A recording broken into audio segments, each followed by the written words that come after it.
ఏమండి ఎవరంటే ఆడు పిలిస్తే వచ్చేయడానికి నేనేమన్నా లారీ పక్కన మేరీనా? లారీల పక్కన ఒక మేరీ ఎలా ఉంటది? లారీల పక్కన మేరీ ఉంటది, ప్యారీ ఉంటది, రుక్కు ఉంటుంది, సక్కు ఉంటుంది, పార్వతి ఉంటుంది, పద్మావతి ఉంటుంది, జయ ఉంటది, విజయ ఉంటది, ఇలా బోలెడు మంది ఉంటారు. ఇంతమంది ఆడవాళ్ళు ఆ లారీల పక్కన తిరుగుతూ ఉంటే అక్కడ లారీలు ఓనర్లు ఉండొచ్చు, డ్రైవర్లు ఉండొచ్చు, క్లీనర్లు ఉండొచ్చు, లేదా ఆ లారీలో ఉన్నటువంటి వస్తువుల్ని దింపేవాళ్ళు, ఎత్తేవాళ్ళు, హమాలీలు, కూలీలు ఉండొచ్చు. కానీ నుదుటిన చక్కటి నామం ధరించి కాషాయ వస్త్రాలు ధరించినటువంటి, అందరూ గురువు గురువు గురువు అని యాంకరమ్మలందరూ అతిగా గౌరవిస్తూ ఉన్నటువంటి ఈ రాధా మనోహర్ దాస్ అనే వ్యక్తికి అక్కడ పనేంటి? ఏం చేస్తున్నాడు? ఇతను ఏమన్నా లారీ డ్రైవరా, క్లీనరా, లేకపోతే బ్రోకరా, లేకపోతే అక్కడ ఏమన్నా మొక్కజొన్నలు పొత్తులు కాల్చి అమ్ముకుంటూ ఇతరత్ర మత్తు పానీయాలు సరఫరా చేసేటువంటి పని ఏమన్నా చేస్తున్నాడా? చెప్పండి. ఎవరంటే ఆడు పిలిస్తే వెళ్ళడానికి లారీ పక్కన మేరీ అనుకున్నారా? అదే వీక్షకులకు నా యొక్క వందనాలు తెలియజేసుకుంటున్నానండి.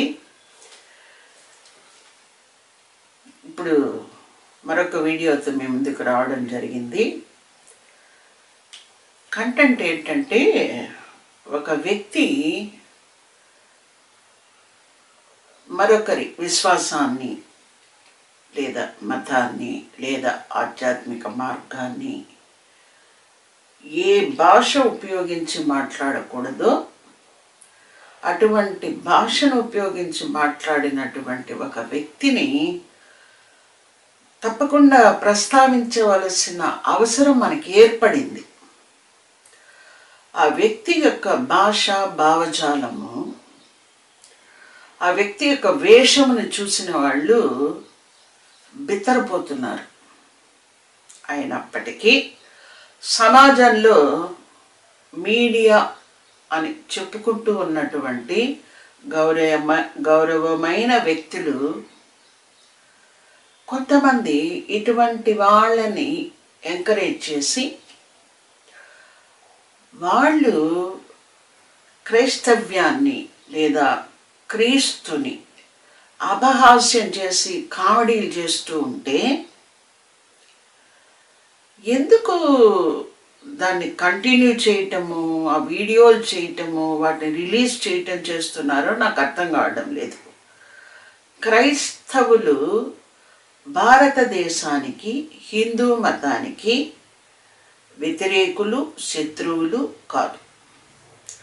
క్రైస్తవ మతం యొక్క చరిత్రను మనం 19వ శతాబ్దంలో మనం చూసినట్టయితే, 18, 19 శతాబ్దాలలో మనం పరిశీలించినట్టయితే వారి యొక్క దేశభక్తి ఎంత ఘనమైనదో మనం చూడొచ్చు. దీని మీద కూడా నేను ఆల్రెడీ వీడియో చేస్తున్నాను. ఇప్పుడు ఆ వ్యక్తి రాధా మనోహర్ దాస్ అని నేను ప్రత్యేకంగా చెప్పవలసిన పని లేదు. అతను ఒక చీపెస్ట్ జోక్ ఒకటి ప్లే చేశాడు. అదేంటంటే, దాన్ని ఇక్కడ ప్లే చేసి చూపిస్తాం అనుకోండి. ఒక చిన్న ముక్క చెప్తాను. లారీ పక్కన మేరీ అంటే ఏదో మాట్లాడాడు. అంటే ఎంత ఘోరమైన భాష అంటే, అసలు ఆ మనస్తత్వం ఎంత క్రూరమైనది, ఎంత నీచమైనది. అసలు అతను ఎంత దిగజారిన వ్యక్తి అంటే, చాలా దిగజారిన వ్యక్తులు తప్ప అలాంటి మాటలు ఎవరు మాట్లాడలేరు. దీనికి ముందు ఒక చిన్న నా యొక్క అనుభవాలు, ఒక చిన్న 2 చిన్న అనుభవాలు బ్రీఫ్గా చెప్తాను. ఒకటి, 2002, 3, 2006, 2007 వరకు కూడా అనుకుంటారు, సెక్స్ వర్కర్స్ అనే వాళ్ళ మీద నేను కొంత వర్క్ చేయటం జరిగింది, రీసెర్చ్ వర్క్ చేయటం జరిగింది. ఆ సమయంలో తిరుపతిలో విన్స్ అనే ఒక ఆర్గనైజేషను, వాలంటరీ ఆర్గనైజేషను, దాన్ని చైర్పర్సన్ వచ్చి మిస్సెస్ మీరా. ఆవిడ సెక్స్ వర్కర్స్ మీదే ఒక ప్రాజెక్ట్ ఆవిడ రన్ చేస్తూ ఉండేవాళ్ళు, వాలంటరీ ఆర్గనైజేషన్. ఆవిడతో పాటు ఆ వర్క్లో మహిళా యూనివర్సిటీలో ఉన్న విమెన్స్ ఉమెన్ స్టడీస్ డిపార్ట్మెంట్కి సంబంధించినటువంటి ఒక ఇద్దరు ప్రొఫెసర్లు కూడా అందులో భాగస్వాములుగా ఉన్నారు. వాళ్ళతో నేను కూడా వాళ్ళ మీద వర్క్ చేయటం వల్ల వీళ్ళతో నాకు పరిచయం ఏర్పడడం, తర్వాత వాళ్ళతో కలిసి నేను కూడా కొన్ని రోజులు వర్క్ చేయటం జరిగింది. ఆ సమయంలో తిరుపతి అడిషనల్ ఎస్పీగా చేస్తూ ఉన్నటువంటి శ్రీ ఉమాపతి గారితో మాకు కొంత పరిచయం ఉండడం వల్ల, వారి సహకారం కూడా ఉండడం వల్ల కొంత వర్క్ ఈ సెక్స్ వర్కర్స్ మీద చేయడము, అలాగే వాళ్ళతో ఒక 3-4 టైమ్స్ మీట్ అనేది ఏర్పాటు చేసుకోవటము జరిగింది. ఇప్పుడు వారి పిల్లలతో సహా అక్కడికి వచ్చేవాళ్ళు, వారి యొక్క అనుభవాలను పంచుకునేవాళ్ళు. వారి భాష నిజంగా వాళ్ళు చేస్తున్నటువంటి వృత్తిని బట్టి చూస్తే ఆ భాష చాలా దిగజారుడు భాషగా ఉంటుందని ఎవరైనా అనుకోవచ్చు. లేదు, చాలా మంచి భాష మాట్లాడతారు వాళ్ళు. చాలా తగ్గింపు స్వభావాన్ని కలిగి ఉంటారు. వారి యొక్క గతం కావచ్చు, నేపథ్యం కావచ్చు, వారి కుటుంబాల యొక్క పరిస్థితులు కావచ్చు, వారిని అటువంటి వృత్తిలోకి దింపినటువంటి విషయాలను వారు కన్నీళ్లతో పంచుకుంటున్నప్పుడు నిజంగా ఈ సమాజం ఇంత క్రూరమైనదా అని మనకు అనిపించక మానదు. వారితో సుమారుగా ఒక 6-7 సంవత్సరాలు నేను ఆ వర్క్ చేశాను. వారితో నాకు పరిచయం అనేది అప్పట్లో బాగానే ఉండేది. వాళ్ళతో ఎప్పుడు మీట్ మేము అరేంజ్ చేసుకోవాలనుకున్నా పోలీసులకి ఇన్ఫార్మ్ చేసేవాళ్ళము. అంటే ఇతరత్ర వాళ్ళకు కూడా ఏ సమస్య రాకుండా ఉండడానికని ముందుగానే పోలీసులకి ఇన్ఫార్మ్ చేసేవాళ్ళం. ఇక్కడ నేను చెప్పదలుచుకుంది ఏంటంటే, వారు సంస్కారంలో కానీ భాషలో కానీ ఈ రాధా మనోహర్ దాస్ అనే వ్యక్తి కన్నా కూడా ఒక ఉన్నతమైనటువంటి స్థితిలోనే ఉన్నారు అని చెప్పడానికి ఈ అనుభవాన్ని నేను చెప్తున్నాను. మరి ఇంకొక అనుభవాన్ని కూడా మీతో నేను షేర్ చేసుకుంటాను. నాతో పాటు బీసీఎస్ అంటే బ్యాచులర్ ఆఫ్ క్రిస్టియన్ స్టడీస్ అనే ఒక డిగ్రీని నాతో పాటు చేసినటువంటి ఒక రిటైర్డ్ ఎస్పీ సహోదరుడు ఇమ్మాన్యుల్ ధనరాజు గారికి బాగా పరిచయం ఉన్నటువంటి వాళ్ళ ఆఫీస్లోని ఈయన నెక్స్ట్ హైరార్కీలో ఉన్నటువంటి ఆఫీసరు డిఐజీ జయవర్ధనే గారుతో ఉన్న పరిచయాన్ని బట్టి నాకు కూడా వారిని పరిచయం చేయటం వల్ల వారి దగ్గరికి నేను వెళ్ళినప్పుడు వారు ప్రిజన్ మినిస్ట్రీ చేయమని నన్ను ప్రోత్సహించారు. ఆ అనుమతి కూడా ఇచ్చారు. ఆ ప్రిజన్ మినిస్ట్రీ నేను చేస్తున్న కాలంలో అనేక రకాలైనటువంటి క్రైమ్ చేసినటువంటి క్రిమినల్స్ని సంధించడం, సంభాషించడం, మాట్లాడడం జరిగింది. వారు కూడా వారి యొక్క భావోద్రేకాన్ని నిగ్రహించుకోలేక చేసిన పొరపాట్లను బట్టి చింతిస్తూ చాలా చక్కగా మాట్లాడేవాళ్ళు. వారి యొక్క సంస్కారం కూడా ఎంతో నిజంగా చాలా గౌరవించదగినటువంటి స్థితిలోనే వారి మాటలు, వారి భావజాలము ఉండేది. ఆ క్రిమినల్స్ కన్నా కూడా చాలా తక్కువ స్థాయిలో ఈ రాధా మనోహర్ దాస్ మాట్లాడటం అనేది నిజంగా చాలా బాధాకరమైన విషయం. ఎందుకంటే అతను ఒక ఆధ్యాత్మిక రంగంలో ఉన్నటువంటి వ్యక్తిగా మనకు పరిచయం అవుతున్నాడు.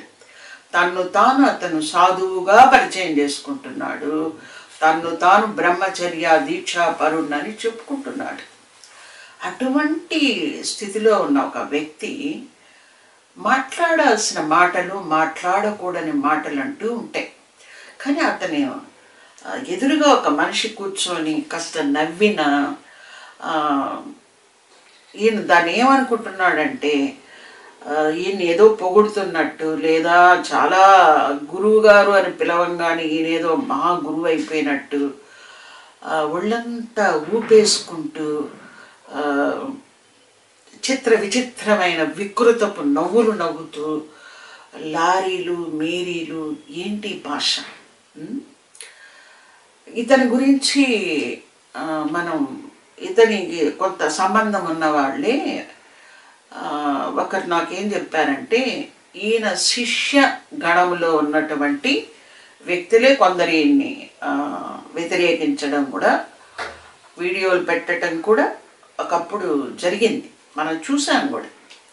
అలాగే ఇతను వచ్చి ఒక అమ్మాయితో మాట్లాడిన వికృతమైన భాషలో మాట్లాడినటువంటి వీడియోలు కూడా యూట్యూబ్ ఛానల్స్లో ఒకప్పుడు హల్చల్ చేయటం కూడా మనం చూసాం. ఆ వీడియోలు ఏం మాయమైపోలే, ఇప్పటికే అవి ఉన్నాయి. ఈ వ్యక్తి గురించి, ఈ వ్యక్తితో బాగా సన్నిహిత సంబంధం ఉన్నటువంటి ఒక వ్యక్తి నాకేం చెప్పారంటే, అమ్మా ఈయనకి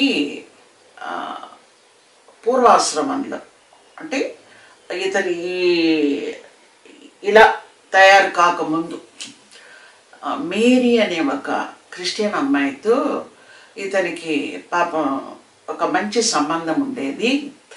ఇతడు ఆ అమ్మాయిని వివాహం చేసుకోవాలని ప్రయత్నం అయితే చేశాడు. కానీ ఆ అమ్మాయి కుటుంబీకులు ఇతనికి ఆ అమ్మాయిని ఇచ్చి వివాహం చేయటానికి ఇష్టపడలేదు. అక్కడ ఏదో కొంత గందరగోళం గడబిడ జరిగింది. ఆ అమ్మాయికి వేరే వ్యక్తితో వివాహం అయిపోయింది. అప్పటి నుంచి ఇతనికి క్రిస్టియన్స్ అంటే విపరీతమైనటువంటి కోపము, తర్వాత ఇతరత్ర తన కోపాన్ని అక్కస్ని ఈ విధంగా కక్కుతూ ఉంటాడు. అందువల్ల ఇతను లారీల పక్కన ఉన్నటువంటి ఒక వ్యక్తిని చెప్పేటప్పుడు ఆ వ్యక్తికి, ఆ నీచమైన స్థాయిలో ఉండే వ్యక్తికి ఆ మేరీ అనే పేరునే చెప్పాడు చూడండి. ఇది అతని యొక్క మానసిక పరిస్థితి అని చెప్పడం జరిగింది. నాకు కూడా చాలా ఆశ్చర్యం వేసింది. కానీ అవాక్కయ్య అయితే పోలేదు, ఎందుకంటే ఆల్రెడీ ఇతను ఒక అమ్మాయితో మాట్లాడినటువంటి నీచమైన భాషని, ఆ వికృతమైన భాషని మనం చూసాం కాబట్టి పెద్దగా మోచపోయేంత ఆశ్చర్యం ఏమీ కలగలేదు. ఇకపోతే ఇతను ఏమంటాడంటే, అంటే బాధపడతారు, చెప్తే ఫీల్ అయిపోతారు అంటూనే చెప్పాల్సినవన్నీ చెప్తూ ఉంటాడు అన్నమాట. అతను అన్న మాట ఎలా ఉందంటే, ఒక శవం కాలుతూ ఉందనుకోండి, ఆ శవంలోని ఒక పార్టుని, కాలే శవంలో ఉన్న ఒక పార్టుని లాక్కొని నక్క పరిగెత్తితే ఆ దృశ్యం ఎలా ఉంటుంది? ఆ నక్క చేసే సౌండ్ ఓళ అంటాం దాన్ని, అది ఎలా ఉంటుంది? అలా ఉందన్నమాట అతని భాష. అతని చేష్టలు అంత నికృష్టంగా ఉన్నాయన్నమాట. అతను ఏం చెప్పాడు, నాకు వచ్చిన అనుమానం ఏంటంటే, లారీల పక్కన ఒక మేరీ ఎలా ఉంటుంది, లారీల పక్కన మేరీ ఉంటుంది, ప్యారీ ఉంటుంది, రుక్కు ఉంటుంది, సక్కు ఉంటుంది, పార్వతి ఉంటుంది, పద్మావతి ఉంటుంది, జయ ఉంటుంది, విజయ ఉంటుంది, ఇలా బోలెడు మంది ఉంటారు. ఎవరో ఒక్కరు ప్యారీలు, మేరీలు, గోరీలు ఎవరు ఉండరు, ఒక్కరే ఉండరు కదా. సో ఇంతమంది ఆడవాళ్ళు ఆ లారీల పక్కన తిరుగుతూ ఉంటే, అక్కడ లారీలు ఓనర్లు ఉండొచ్చు, డ్రైవర్లు ఉండొచ్చు, క్లీనర్లు ఉండొచ్చు, లేదా ఆ లారీల్లో ఉన్నటువంటి వస్తువులని దింపేవాళ్ళు, ఎత్తేవాళ్ళు, హమాలీలు, కూలీలు ఉండొచ్చు. కానీ నుదుటిన చక్కటి నామం ధరించి, కాషాయ వస్త్రాలు ధరించినటువంటి, అందరూ గురువు గురువు గురువు అని యాంకరమ్మలందరూ అతిగా గౌరవిస్తూ ఉన్నటువంటి ఈ రాధా మనోహర్ దాస్ అనే వ్యక్తికి అక్కడ పనేంటి? ఏం చేస్తున్నాడు? ఇతను ఏమన్నా లారీ డ్రైవరా, క్లీనరా, లేకపోతే బ్రోకరా, లేకపోతే అక్కడ ఏమన్నా మొక్కజొన్నలు పొత్తులు కాల్చి అమ్ముకుంటూ ఇతరత్ర మత్తు పానీయాలు సరఫరా చేసేటువంటి పని ఏమన్నా చేస్తున్నాడా?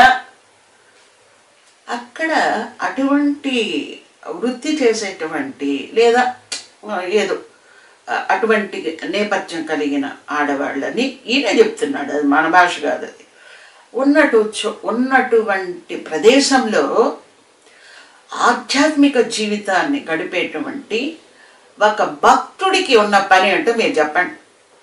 భక్తుడైతే అక్కడ ఉండడు.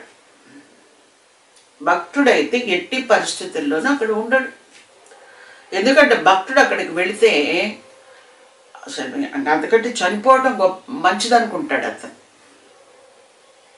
కాబట్టి ఆలోచించండి, ఇతను వాడిన భాషలోనే ఇతని యొక్క మానసిక స్థితి, ఇతను ఎటువంటి జీవితాన్నైనా ఓకే అనుకునే వ్యక్తిగా మనకు కనిపిస్తున్నాడు. లేకపోతే లారీల పక్కన ఉన్నటువంటి ప్యారీలు మేరీలు గురించి ఎలా మాట్లాడతాడు? మాట్లాడగలమా? మనం మాట్లాడగలమా? మన నోట్లోంచి ఆ మాటలు వస్తాయా? అదే వృత్తిని చేపట్టినటువంటి సెక్స్ వర్కర్స్ కూడా ఆ భాష మాట్లాడటం లేదు. వాళ్ళు చక్కటి మాటలు మాట్లాడుతున్నారు. తమ జీవితం ఏ విధంగా నాశనం అయిపోయింది, దాన్ని ఎలా సరిచేసుకోవాలి, ఎవరైనా సహాయం చేస్తారా అని చూస్తున్నారు. కానీ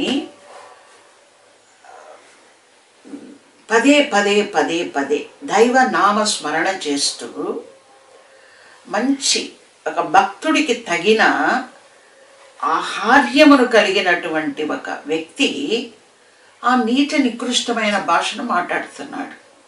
అంటే దీనికి ఒక ఎగ్జాంపుల్ మనం చెప్పుకుంటాం. ఏమనంటే, ఒక గరిటె ఉంటుంది అనుకోండి, పాయసంలో వేసినా అది పట్టించుకోదు, మాంసంలో వేసినా అది పట్టించుకోదు. అటువంటి మనస్థితి కలిగిన వాడిని భక్తుడు అంటాం. అలాగే బురదలో పుట్టిన పద్మము ఆ బురదలో ఉండలేక పైకొచ్చి పుష్పిస్తుందంట. అలా సెక్స్ వర్కర్స్ అనేవాళ్ళు ఆ వృత్తిని దాటి, ఆ మానసిక స్థితిని దాటి ఒక మంచి స్థితిలో ఉండాలి అని వాళ్ళు పాకులాడుతున్నారు. ఒక మంచి స్థితిలో ఉన్నట్టు నటిస్తూ ఉన్న ఒక వ్యక్తి అటువంటి స్థితిని గురించి పదే పదే అదే భాషను వాడుకుంటూ పదే పదే అలాంటి మాటలే మాట్లాడుతూ యేసుకి అక్రమ పెళ్ళాలు, యేసుకి అక్రమ పిల్లలు, పెళ్ళాలంటేనే లీగలైజ్డ్ వైఫ్స్, మళ్ళీ అక్రమ పెళ్ళాలేమిటి? అక్రమ సంబంధాలు అంటారు. అక్రమ పిల్లలు ఏంటి? అక్రమ సంబంధాలలో పుట్టిన పిల్లలను కూడా లెజిటిమేట్ చిల్డ్రన్ అని అంటారు.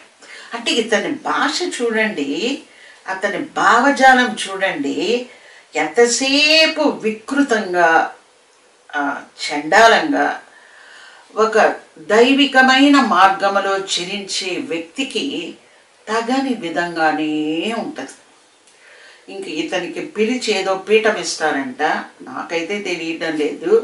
ఆ పీఠం మీద ఇతను ఎక్కిన వెంటనే ఏ ఆర్గనైజేషన్ వాళ్ళు, ఏ సంస్థ వాళ్ళు ఇతని పాదం పెట్టడానికి అవకాశం ఇస్తే ఆ సంస్థ ఏమైపోతుందో అని నాకు భయం వేస్తుంది.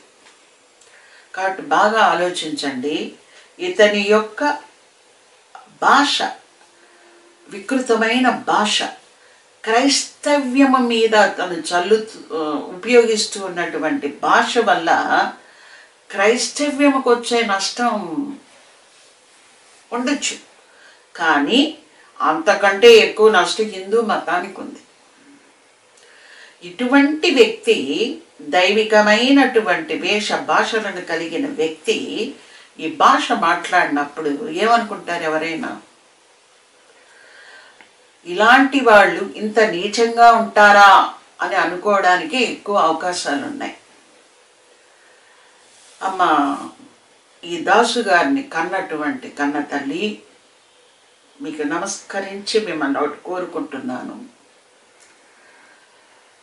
మీరు కని పెంచినటువంటి మీ కడుపు పంట, ఐఎమ్ సారీ, మీ కడుపు మంటని కొంచెం తీర్చిదిద్దుకోండి. మేబీ మీరు ఈ లోకంలో ఉంటే మాకు మీ పుత్రుడి యొక్క నోటిని అదుపులో ఉంచుకోనమని సలహా ఇచ్చి, మీ సాటి ఆడవారి మీద అతను మాట్లాడుతూ ఉన్నటువంటి బూతులను మీరు కూడా సహించలేరు. నాకు తెలుసు మీరు కూడా సహించలేరు. అతన్ని కొంచెం సరిదిద్దండి. ఆ సరిదిద్దడానికి మీరు చెక్కే వాడతారో మరొకటి వాడతారో మీ ఇష్టం. మరొక్కసారి దాసుగారికి జన్మనిచ్చినటువంటి తల్లికి నమస్కారాలు తెలియజేసుకుంటూ, మీ కన్న ఫలాన్ని కొంచెం అదుపులో పెట్టుకోవటానికి ప్రయత్నిస్తారని, స్త్రీల పైన ఇటువంటి నీచ భాషని మాట్లాడకుండా ఉండడానికి మీరు కూడా మాతో సహకరిస్తారని, అతన్ని అదుపులో పెడతారని కోరుకుంటూ, ఈ వీడియో వింటున్న వారందరికీ కూడా నా నమస్కారాలు తెలియజేస్తూ, ఒక చిన్న విన్నపం. ఇతన్ని సహించే సమాజము నశించిపోతుంది. అది మంచిది కాదు. ఈ సమాజం మనందరిది. ఇటువంటి వ్యక్తుల్ని బహిష్కరించవలసిన అవసరం ఎంతైనా ఉంది. దయచేసి ఆలోచించండి. క్రియ కూడా ఉండాలి మన వైపు నుంచి. ఇటువంటి వాళ్ళని నుంచి దూరంగా సమాజాన్ని, మన బిడ్డల్ని కాపాడుకోవాల్సిన బాధ్యత కూడా ఉంది. మరొకసారి నా యొక్క వందనాలు తెలియజేసుకుంటూ ఈ వీడియోని ఇంతటితో ముగిస్తున్నాను.